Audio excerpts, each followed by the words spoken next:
mic'd up on stage here. A couple of bits of housekeeping before we start. Firstly, if you haven't found the toilets yet, where you walked through the door, where the booksellers were on either side in that little annex area, that's where the toilets are, so feel free to use those at any time.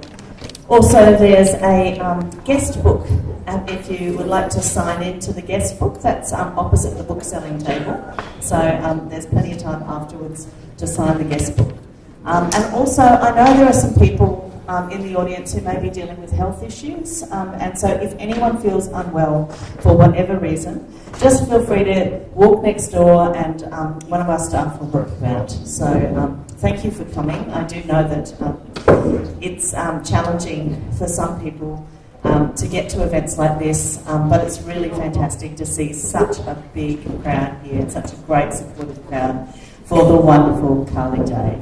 So thank you everyone. Yes, that's it.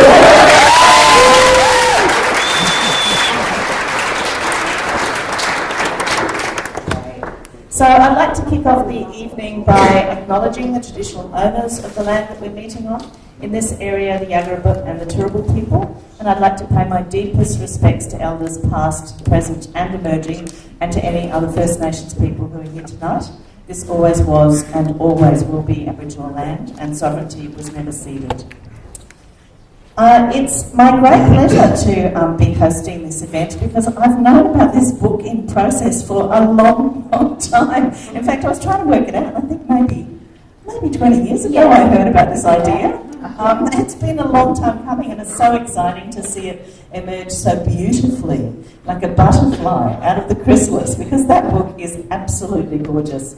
So it is really fantastic to see it emerged into the world at the old museum building with an avid reader crowd. And it's really fantastic to get your book signed. So now is a great chance. Afterwards, we're going to have a signing table outside in the other room, and you can get your book signed or books signed, because, you know, it might make a really good gift sometime this year. Who knows?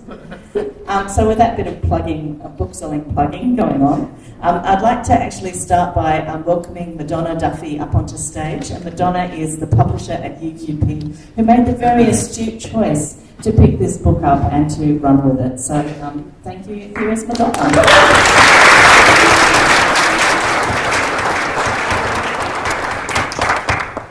Thanks very much, Chris, and thank you all for being here tonight. I'm sure you all know, and if you didn't, you will, by the time the conversation's over, how much today means to Carly J, so thank you for being here.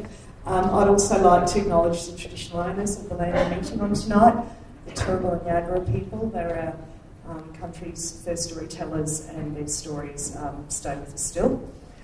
I was fortunate enough to meet, I feel like I've come to the party quite late really, because Chris, I've only known Carly for 15 months, but anyway, I did know of her on social media before that, and because she, you know, did have a presence. So I did meet her through the UQP has a lovely partnership with the University of Queensland.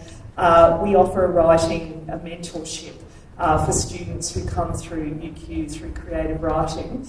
I think it's in its fourth year now, so fifth year maybe now, but the winner gets editorial mentoring with UQP. And I was the lucky judge that year, and we judged Carly's manuscript, or portion of her manuscript, to be the winner. So I got to meet her then, and I was just stunned. This wasn't student writing. I was just stunned at how good it was. From the first line, I was hooked. And I'm just going to read you that first couple of sentences because you'll know what I mean. I'm dying. I know that I'm dying, despite not having been told by my doctors that I'm dying. I know I'm dying because I'm in the dying room. Now, generally as editors, we do a lot to avoid repetition, but I think that the repetition in that opening a couple of sentences was quite extraordinary, and so I was just hooked, and I thought, this woman has got something to say and I want to read it. And here was a rare and extraordinary story told with black humour. If you know her, you know what I mean. Candour and incredible insight. So we've worked together over the past 15 months with editor Jacqueline Blanchard on the case also. And to bring you what we've described, and I know publishers like a bit of hyperbole, but we have truthfully described this as a triumphant story of hope and survival, and it is. Carly Jane and I were speaking yesterday about this idea of writing the body. And so to continue with that body analogy, I think breath has got guts, it has got heart, it has got brain, it's got backbone, it's got all those body parts. But it's also full of optimism and life. Recently, author Meredith Jaffe reviewed Breath, and I'd like to just read a couple of sentences from her review because I think it sums up the book perfectly. Breath is a memoir that makes you sit back and take stock. Facing death so frequently has perhaps given Metcalf a unique insight into what it means to not just be alive, but to live, to make sense of the craziness of what it means to be human. And so that is Breath, which we're here to launch tonight. So today is only day 3 of it being published since its release. Carly J has already been profiled in Australian Women's Weekly, extracted in the Sydney Morning Herald, The Age, and lots of other newspapers around the country, thanks to syndication. I don't love that there's only 2 media companies left in Australia, but it is useful when they all syndicate the same content around the country. It also got a rave review from the Australian's Caroline Overington on social media, and more reviews and praise are on the way, I know. So you're all very lucky tonight to be here to listen to Carly J with the magnificent Christina Olsen, who's one of our city's greatest writers and interviewers, and I could not recommend her own family memoir, Boy Lost, anymore, not just because I published it quite a long time ago, but it is quite amazing, and there might be copies here tonight. There's some stock, but please do yourselves a favour and buy it as well, because Boy Lost is amazing. And so she'll be in conversation with Carly J, and I can't wait. So thank you to Avid Reader, as always. Thanks to Chris and Eleanor and the team for their support always of Australian writers, and particularly Brisbane writers. Thanks very much, and enjoy the night.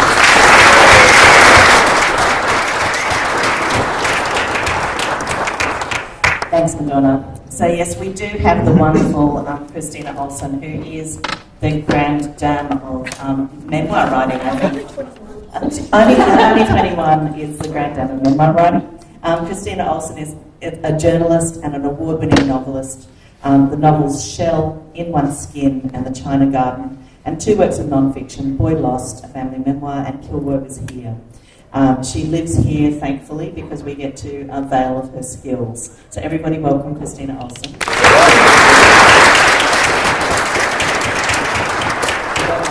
Her books at the counter, Shell and Boy Lost. And also Chris will be in conversation with Carly J. Metcalf, who is a Queensland-based writer. Her work has been published in Kill Your Darlings, The Guardian, Text Journal. She's a passionate advocate for organ donation and for more honest conversations around dying and death. Everybody welcome the wonderful Carly J.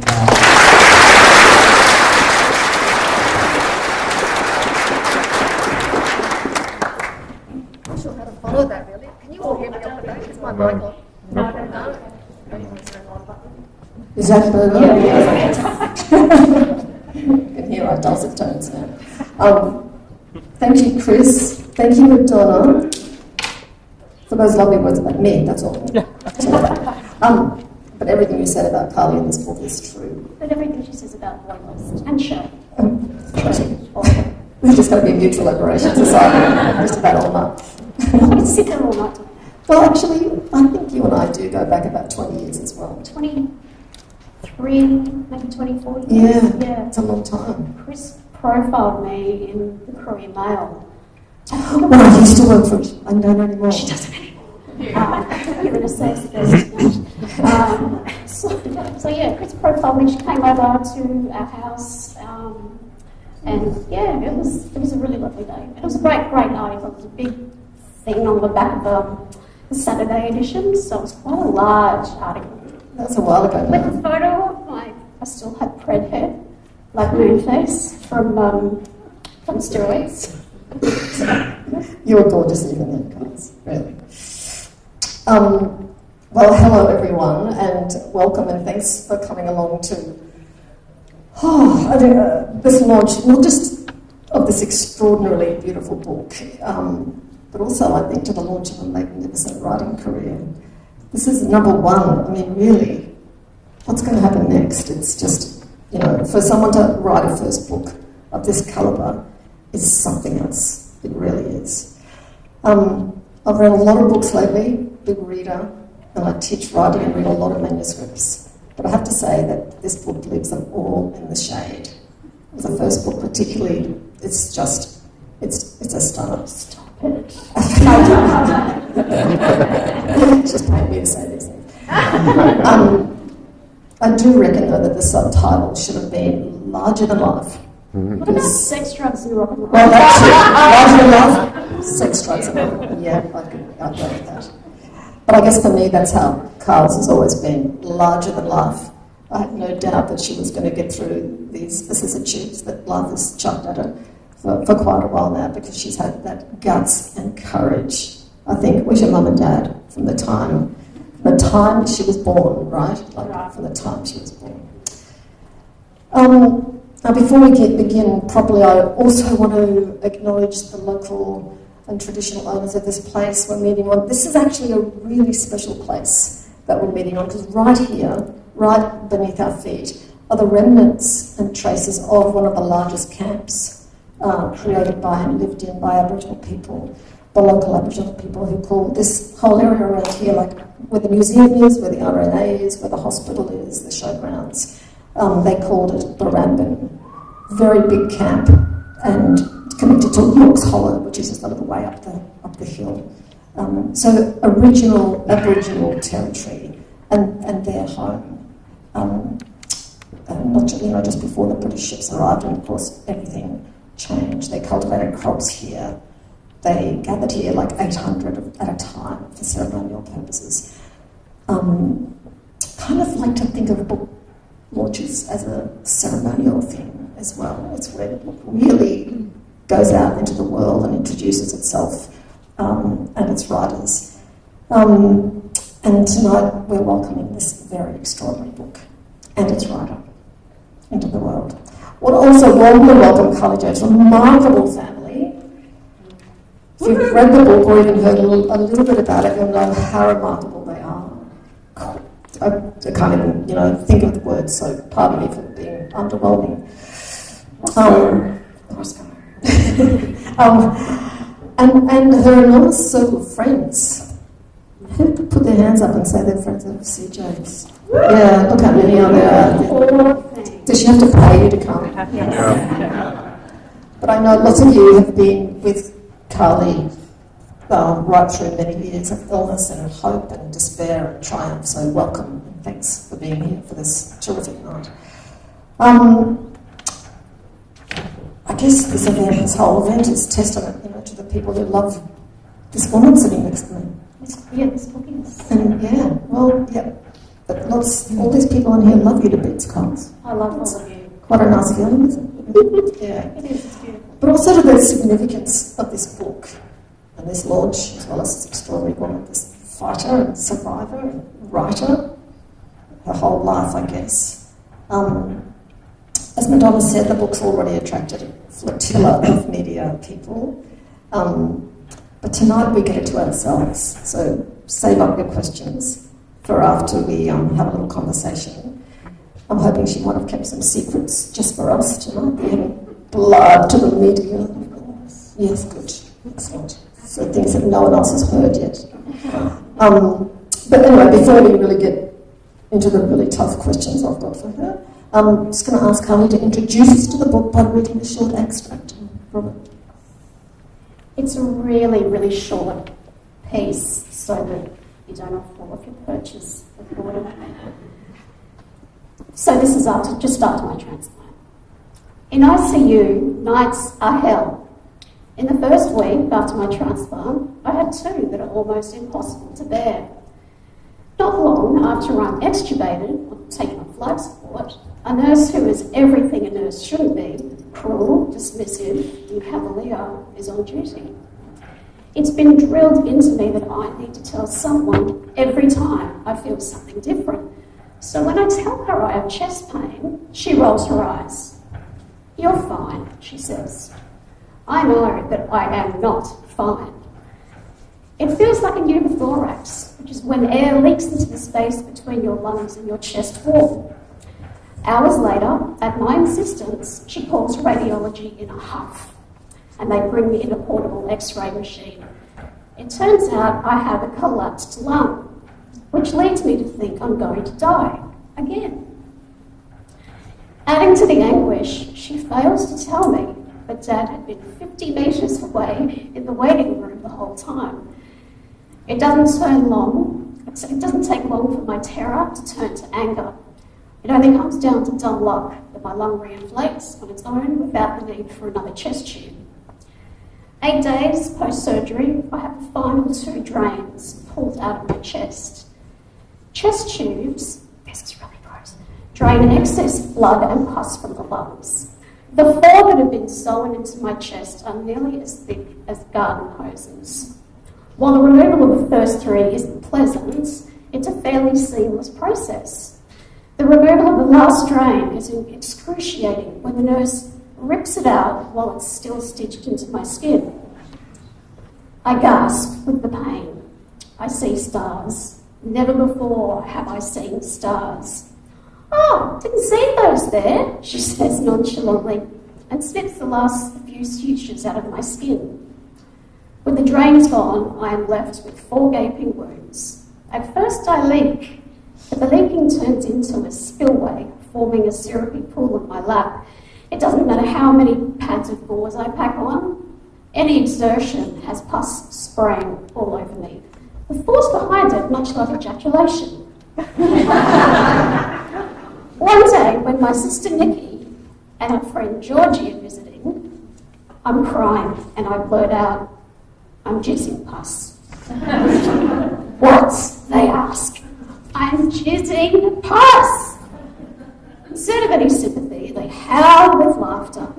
I roll my eyes, push claws hard into my trunk, and see as I have my appetite back, reach for more food to shove it into my mouth.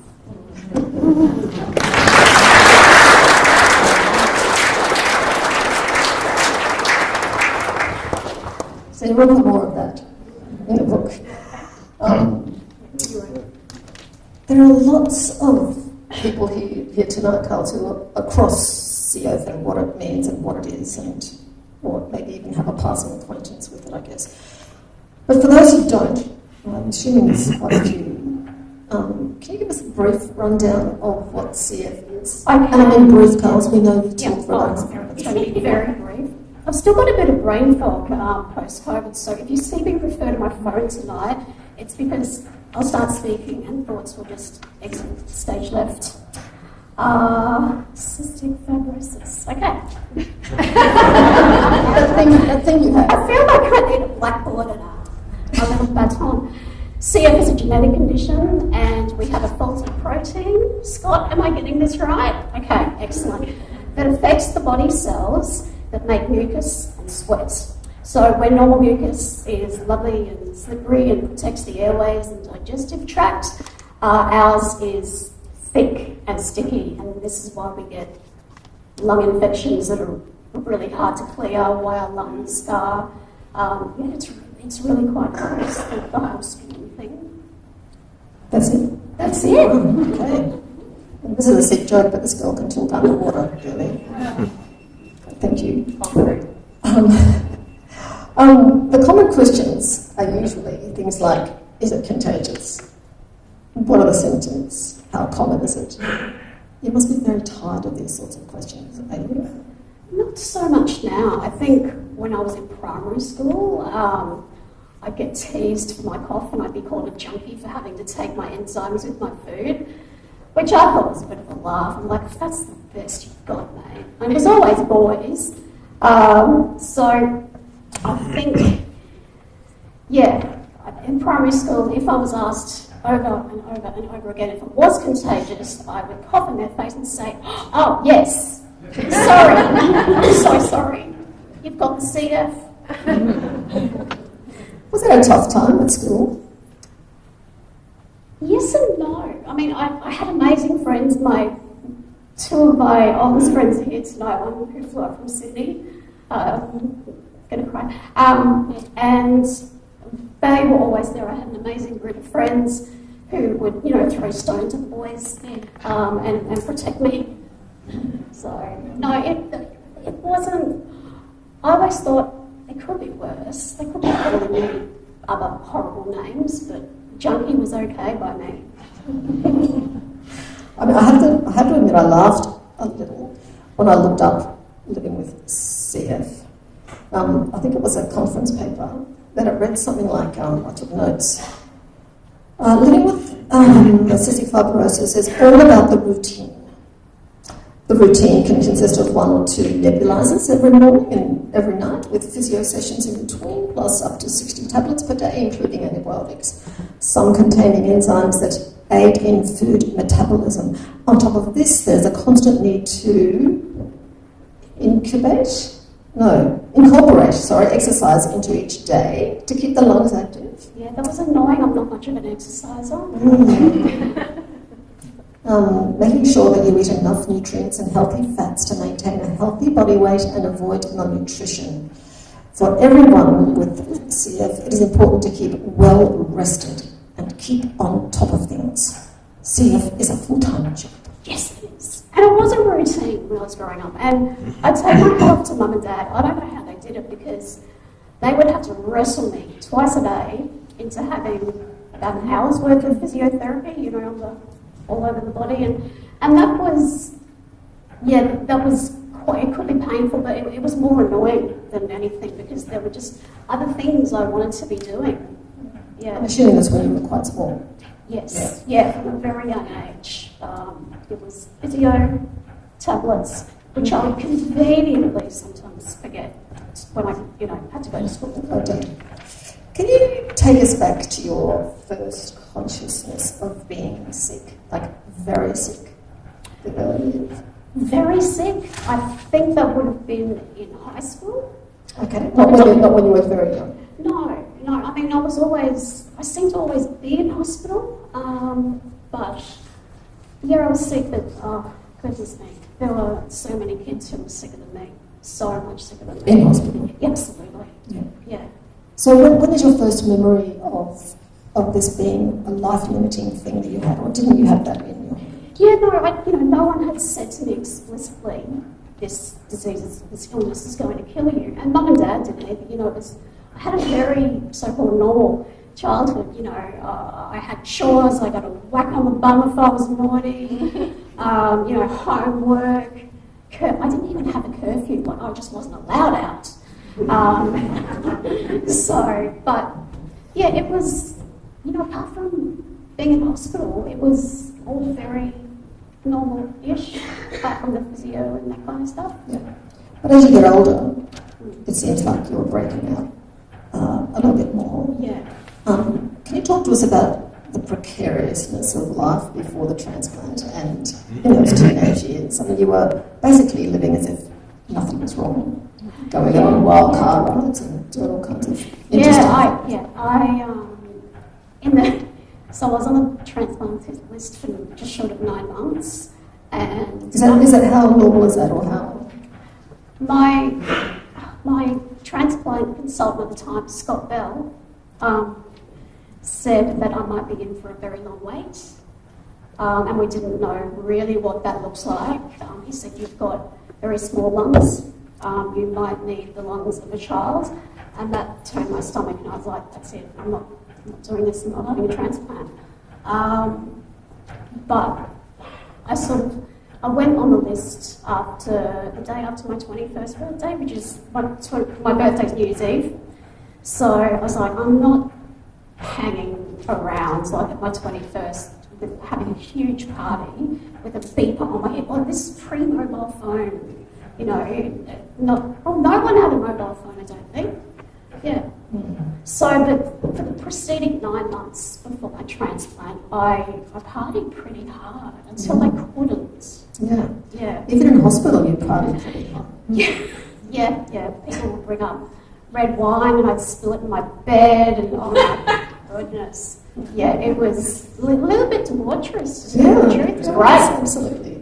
But you had amazing care, amazing doctors and mostly nurses who kind of just went along with it all. Yeah. Or not. No, incredible. I can count on one hand the amount of nurses I've met who should not be nurses. Every other nurse has been bloody fantastic. They're my heroes. My doctors are my heroes. But I did have the most incredible care. I don't know if Simon Bowler is here tonight. If you are, raise your hand. No, couldn't be here, but okay. He was my doctor at the Mater. He looked after me at the Mater. So he was my CF specialist, and he did everything in his power to keep me alive for as long as possible, because you don't know how long you're going to wait for a transplant. So before we go on to that bit, just take you back to pre-transplant days and those endless days in hospital. Yeah, there was some fun and you did a bit of shaking around, but there was always someone there, or maybe more than one, who were clearly not going to make it. Yeah. So friends, people you became very fond of. Absolutely. What does that do to a young person? It really screws with your head, especially when you're on the transplant list and you know that they're on the transplant list and they die. And we read about this in the book, there was a 17-year-old who had been really well. He had digestive system issues mostly. His lungs were pretty good, but he got like this double pneumonia. And I remember walking into the dining room, as we called it, and he said, Pete's told me that I'm going to die. And what do you say to a 17-year-old who says that? And I just said, I know, mate. And we had a few more words and a hug, and I went out, I ducked out into the hallway. I was actually going out that day, and I ducked into the hallway and just burst into tears. Yeah. That must have happened a fair bit. Yeah, it did. I think it was hardest when I was on the transplant list, because there was always that level of guilt that you're still here and they are not. Yeah. Still, there were some fairly fun times around with, in the middle of all that, darkness. Yeah, many fun times. I tried to make the most of it. I did. There are a couple that you described that reminded me. My sister's a nurse, and when she's been working in aged care, she doesn't do it anymore, quite often just climb up onto the bed of one of the old people who were crying and lonely and not knowing where they were, and just lie with them, which is probably right against the rules, totally against the rules. Yeah, that's beautiful and it's human. Absolutely. And there was a lot of that happening, wasn't there? People just lying together. Yeah. Particularly growing up, I mean, cross-infection wasn't a thing, so, there weren't different bugs floating. Well, there were. We just didn't know. So we would sleep in each other's beds, we'd have kissing competitions. This is when I was very young. We'd go to CF camp together, and, oh, my goodness, yeah. What's a CF camp like? Oh, basically, like, sex ed. Tell us about it. Well, I was the last one. As graphically as you like. No, the last one I went to, I was 13. So, but I remember. What was the first one like? The first one, I think I was about 6. Yeah. There was none of that there. No, definitely not. What was it? So, it was more when I was like 11, 12 and 13, where we'd line up to, kiss the cutest, or the not cutest CF boy. And there'd be 8 of us in the line, and it was just... It was the worst first kiss I've ever had. You only have one. But anyway, yeah. A few more after that. Oh, is it... One of the things that struck me about this period before the lung transplant was, there's a lot of hypersexuality amongst the CF kids, including you? And is that partly like a life-affirming thing? I mean, people talk about sex as a life-affirming thing, but you're young, you don't know how long you have. Yeah. And there's a fair bit of sex in this book, so if you squeamish, Not sorry about it. I'm not apologising. Do you think that was part of it, or was it just this great unbridled teenage thing? I think, and I've spoken to a lot of CF people about this, and they all have ravenous libidos. So I don't know what... Scott, is it a CF thing? No comment from Scott. Dick pic, is it? I don't know. I really don't know. But everyone I've spoken to, they're like, yeah. So, but it was, anything to have a bit of fun, I think. And the gentleman I was with, as you read about in the book, Ollie, we were together when I was 21. And he was basically on call. I mean, I don't think he minded. But it was almost like a doctor, like, mate, it's time I need some airway clearance. Orgasm's a great pain relief. Did you know that? If anyone's in pain,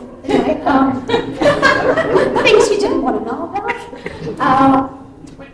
But that was, and he'd rock up at 2 a.m. or 3 a.m. 4 a.m.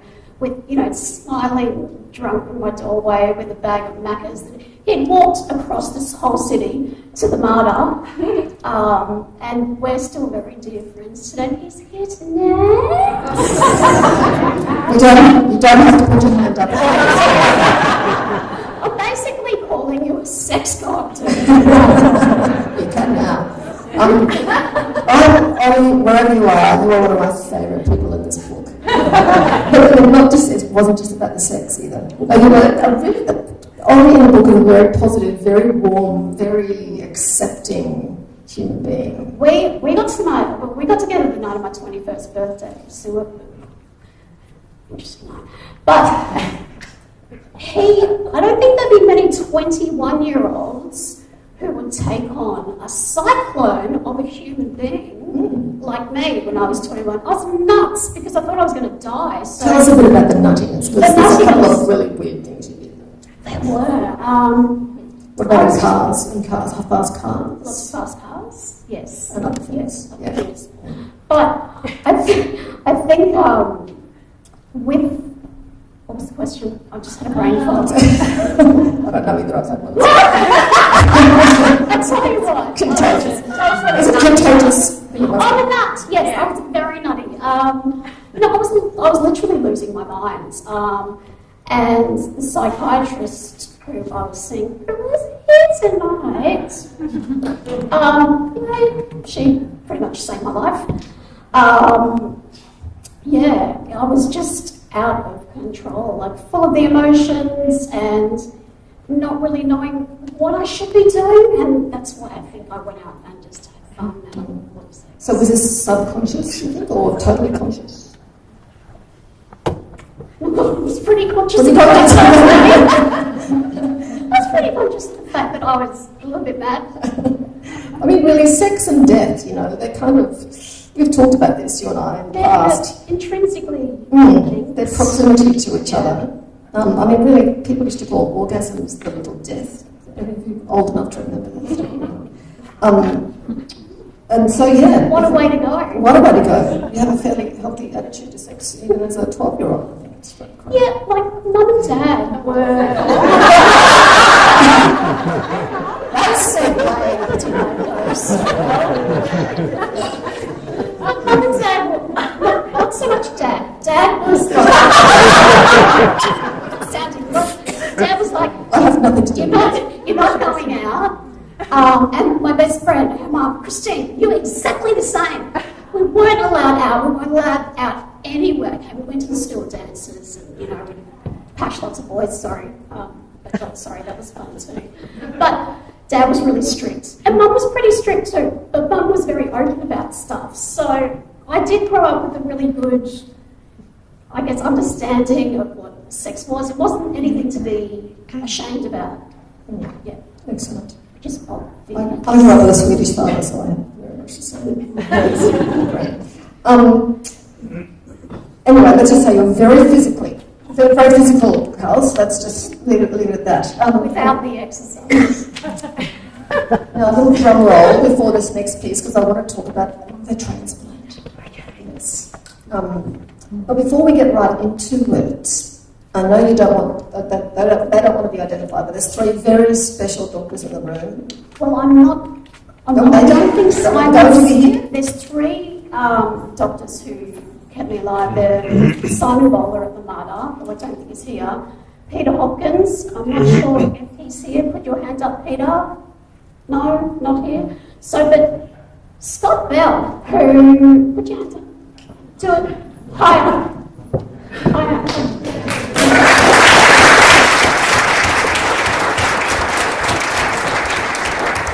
Absolute legend. Scott looked after me like from the night of my transplant. So, and he said to me, I remember him saying to me over and over, it's not going to be easy. And I remember thinking, I don't care, I'm just about to die, so I'm pretty much ready for it. I'm up for anything at this stage. But Scott got me through. As you read about in the book, I went through some rejection. I had massive doses of steroids and ended up looking like Bert Newton with blonde hair. That was not fun.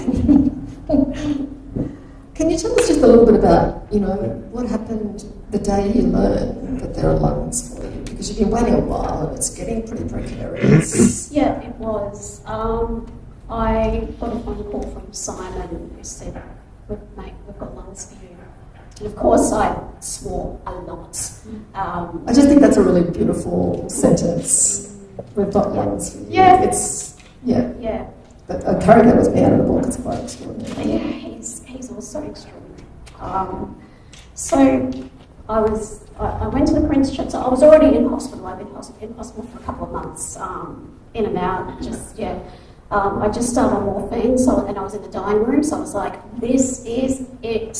And I was very. I was at peace with my dying at 21. I think I was just so bloody tired and in pain and exhausted. I wanted out. So when lungs became available, I was like, okay, let's do this. No matter how hard it is, let's do it. And yeah, Scott, Mum, Dad, Nikki got me through. That must have been a pretty exciting day in the household. Yeah. Yeah, it was a call round just before midnight. Yeah, I was in hospital and I answered the phone and it said, Carly, it's Simon. And I'm like, off my face on morphine. And I'm like, that's so nice of him to call for a leisurely chat at midnight. And that's when he said, mate, we've got lungs for you. Yeah. So, amazing moment. Surreal. Pretty one of those ones you don't forget. Yeah. And it's also that double whammy, isn't it? Like the joy, the relief, the grief, the loss. There's a whole lot of stuff. Because when there are lungs, then there's been a donor. Exactly. Did they come home to you straight away? Oh, immediately. Yeah. Immediately. And that's screws with your head a lot as well. Yeah. And your lungs were small, so you were terrified it was going to be a child. I was. On the night of transplant, a few people can be called up for the same organ, right? And Mum kept saying to me, you are the only one. We didn't know this, but she said, you are the only one that's here tonight waiting for lungs, and I was. So, yeah. So you got him. Yeah. What about afterwards? As in? Straight after the transplant. About thinking about my donor? That, as well as just what state your body and mind was in. I mean, you've just got another part of another person's body in yours? Yeah, I was absolutely ruined. I'd gone from, when you're dying, you die. You don't usually, you're dying and you come out of it. That so rarely happens. Well, it never really happens. So, I was shattered psychologically, spiritually, physically. In the first part of it. Yeah. What about later, when things start to go well? Do you start to think about, what's it like to walk around with someone else's body part inside you? I think. Did you get that any thought, or was it just you just pushed it away? I was hyper aware that I did have someone else's lungs inside of me, but I don't know if this sounds weird or selfish. I felt like they were my own, like immediately. But immediately, I was in so much pain. So it was, recovery was long, and I think it took me about 2 years to really get there. She's causing over some of the most extraordinary pain, some of the tons of medication she had to swallow, the needles she had, the things that got stuck into her. And not in a good way. No, not okay. Tell us about the first breath. The first breath I took, oh my goodness. So my favourite nurse, Alan, he was unreal. He extubated me, so he pulled the tube out of my throat. And there are a couple of doctors at the end of my bed. I've never told this story. There are a couple of doctors at the end of my bed who were and they were laughing, and I'm like, holy shit, I've just been extubated. And my first words were, F off, you disrespectful C's. And I yelled it at them, and they were like, oh, she angry. And I was just like, I was so affronted that I was being taken off life support, and they're just at the end of my bed going, and I didn't know who they were. Like, maybe if they were my registrars or, other doctors, I would have been okay with it, but I had no idea who they were. So I was just, and they looked at me from the desk, and I was like, I just gave them death eyes. I did. I really do. I really lose my shit, but I lost my shit that day. Very rare. Very rare. You don't do that. Gosh, not very often. Actually, I'd really like you to read out that piece in your acknowledgement about the donor. This is right at the end. So, this is at the end of Carly's page of acknowledgements. People she wants to thank. Finally, and perhaps most poignantly, breath is dedicated to my donor and her family. I owe you everything. Thank you, thank you, thank you.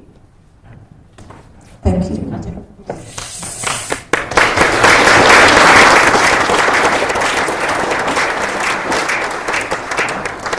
So it's a happy ending, mostly. Well, I mean, everyone knows what's going to happen at the end of the book. I'm still alive. So, sorry, no surprises. Yeah, but there's a few things in between, like opioid addiction. Yeah. That's tough.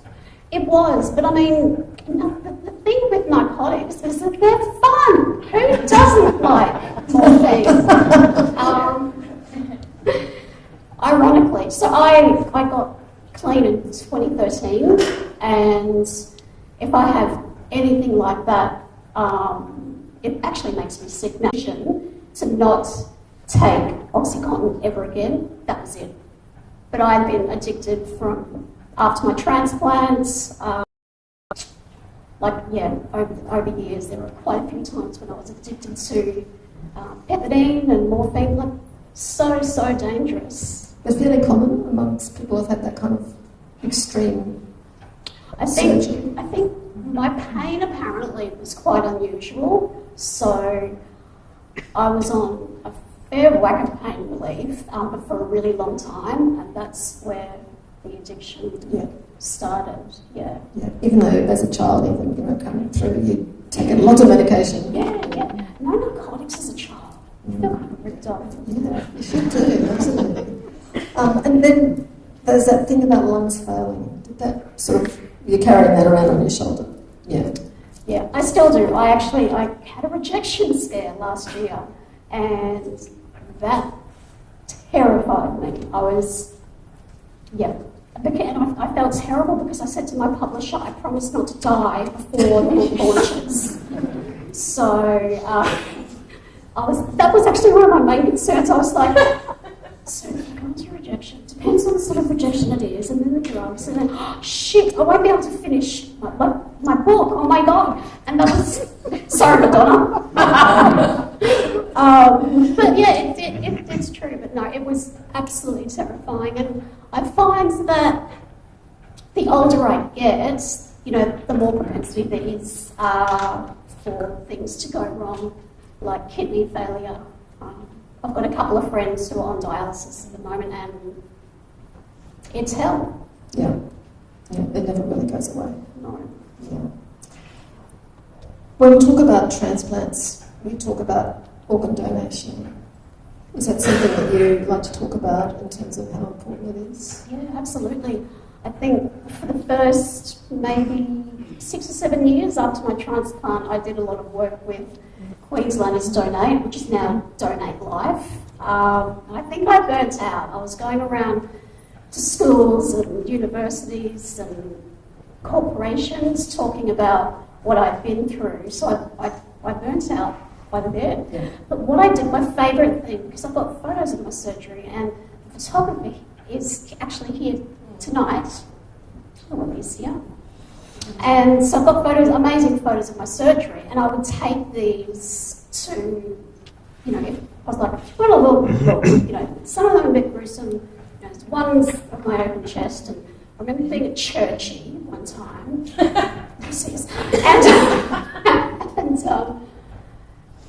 And there is one with my boobs literally over my head. Like, I think I say, I wasn't off my tits were off me. And then there's these Year 12 boys, all bravado. Yeah, show us the photos, come on. And they saw them and they went green. They're like, yeah. But I don't know, maybe that's churchy boys, I don't know. Or just boys, maybe. Yeah, babies. Yeah. And last, I wanted to talk to you about survivor's guilt. Apparently it's a big thing. Yeah. It is a huge thing. I felt guilty from the moment I woke up post-transplant. And it isn't something... Is it something that goes away? No, it's not. And this might sound very strange, but I feel some level of culpability in my donor's death, even though I have nothing to do with it. It makes no rational sense, but that's just that's my experience, that's how I feel. So yeah, it's, I think that's the biggest, sorry Dad about to swear, biggest head fuck. Yeah.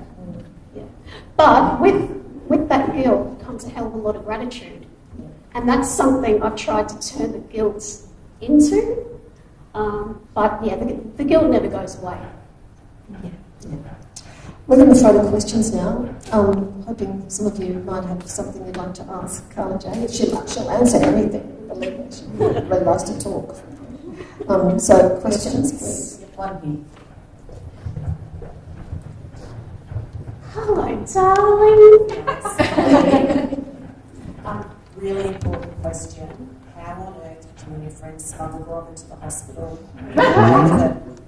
How did my friends and I smuggle alcohol into his name's Dave Hamill and he's singing.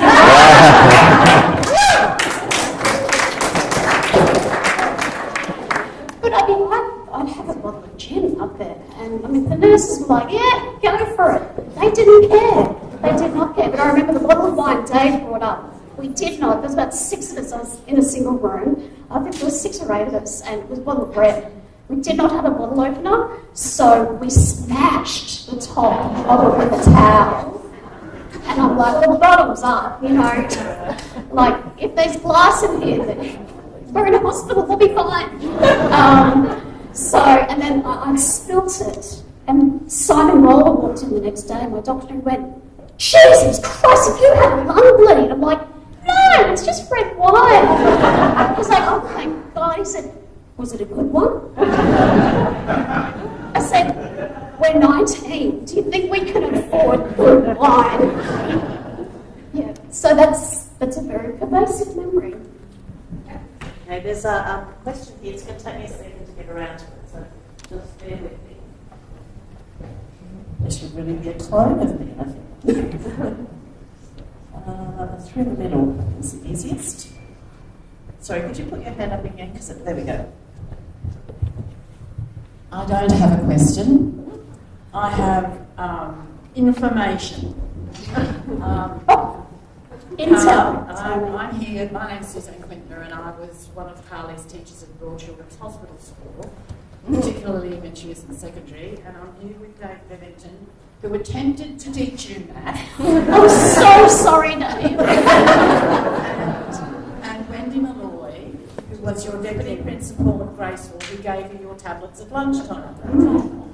A few weeks ago, you said to me, excuse me, I wouldn't have got through grade 12 without you, Suzanne. No. And I want everybody to know that is absolutely untrue. I got resources for her from everywhere I could for her assignments.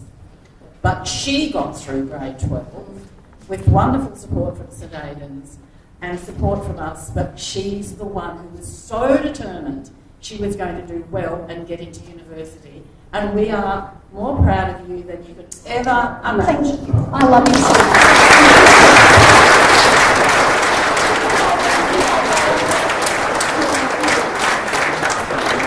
I'm so sorry, Dave. I've got a humanities brain. I think we worked that out fairly early on too. There's one question over here. We've only got a few more minutes, so we'll just... She's a force of nature, isn't she? Right? She's... Not this good-looking rooster. Tully, in 1995, I organised a blind date with the young baby-faced policeman. I think it was 96. 96? Yeah. How was the day? Well, he's here tonight. Now a police inspector. He's now a police inspector. So, Dave, I met Dave when this isn't in the book. There's so many great stories that didn't make it into the book, so I'm going to talk about this. I met Dave when I was 16, and I was in isolation in a ward called Patterson Ward because I had a superbug in my lungs called MRSA.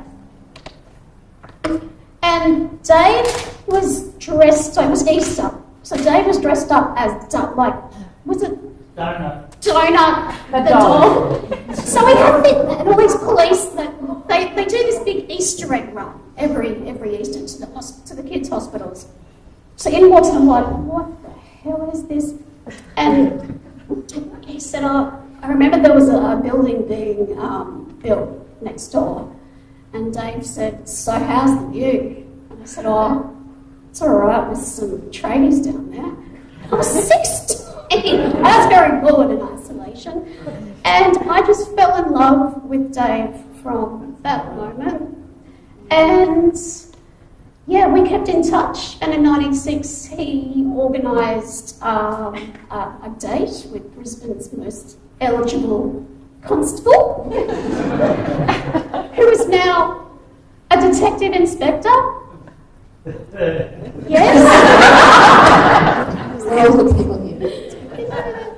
And we actually, it was quite funny, we had a Mustang, we went out in a really old Mustang, and we were, oh God, he let me drive it after dinner.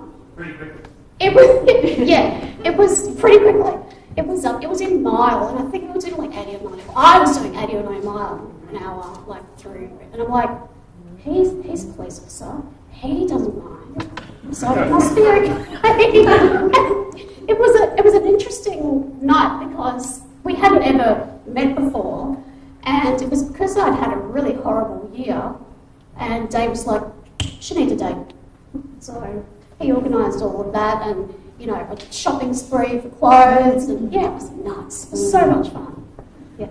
We've got time for one more question, so just in the middle here, I'll pass it across to me. Oh, it's my home girl.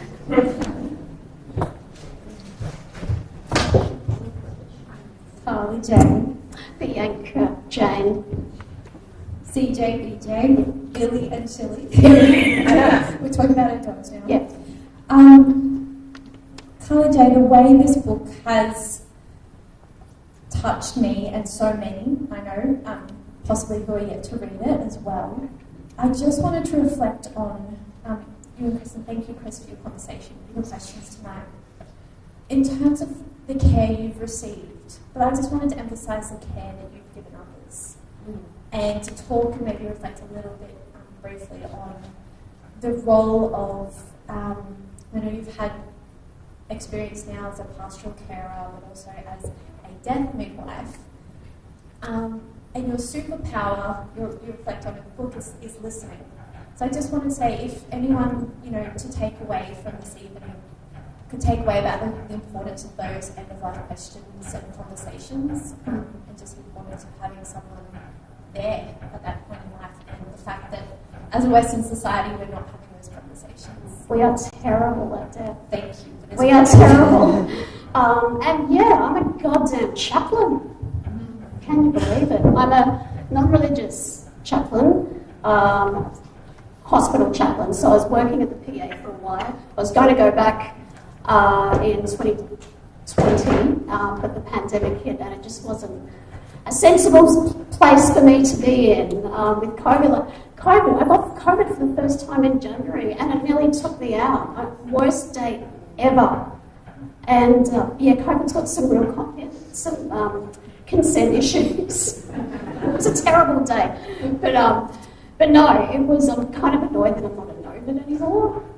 I felt really smug about being a nomad, like 4 years later, and then bam, septic shock. Oh yes, yeah. Never do things by heart. Apparently not.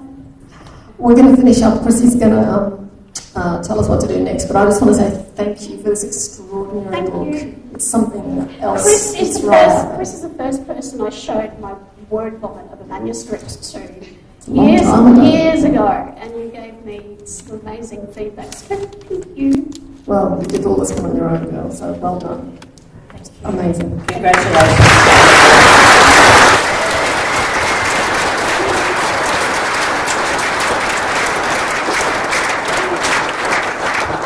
So now we're going to come to an author's favourite time of their launch, which is once they've done all the public speaking and they get to sign their book and talk to you a bit more personally. So what we're going to do is we're going to take Carly out to that table that's just on the other side of this wall, where she'll be set up to sign copies of the book. Of course, there are more books for sale. If you haven't got yours already, make sure you do. Also, remember the book to sign, the guest book? Yeah, there's a guest book that my beautiful sister Nikki bought me, so I can look at everyone's, just sign it. I probably won't recognise your signature. No, you have to print your name. And I'm pretty sure that the food truck is still there if you need to kind of get a drink or some food, that's still out there. So thank you very, very much, and we'll meet you out in the foyer. Thank you.